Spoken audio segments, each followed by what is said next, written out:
Now we'll talk about media relations. I know a lot of people, I get clients who will say, well, I want to be on the cover of Forbes tomorrow. You can be, if there's a price to it, because nowadays everything is paid media, or the majority of them are paid media. At the same token, you're competing against lots of things. So if there's a lot of crazy world news going on right now, that takes precedence. It gets a little tricky because, again, like with everything else in life, reporters are going to post stories that the world wants to hear. When I sit and I say, oh, I have a client and they have this valuable story, and why are you covering this garbage when this is a valuable story? Well, the world we live in, that seems to be the garbage that half the world wants to watch or listen or view and whatnot. So it's not as easy as it used to be to get people media exposure, but it's not impossible. And even if it's off a beaten path, it's how you market that, getting it in front of the right people.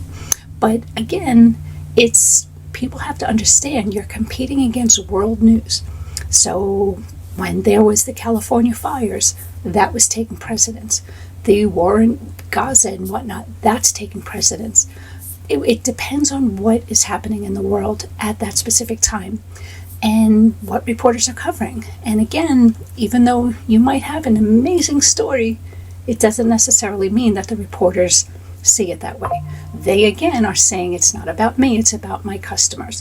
What do they want to see? What do they want to hear? So you might have an amazing story, but sometimes it's just a matter of being in the right place at the right time. And we continuously pitch reporters and editors and news and podcasters and radio stations and whatnot, and various different stories. Again, kind of like marketing. We don't just sell the same story repeatedly. It's okay, what are they writing about? What's happening in the world? Do you fit in there? How can we tailor that story to fit you? And again, it's just tweaking. I always try to tell people it's not an overnight event.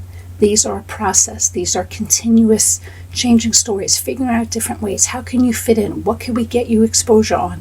How to get that in front of the right audience and whatnot. So people who understand that this is an investment, this is a process, it's not an overnight success. It will be super successful, but it is a process. They will be the ones to succeed.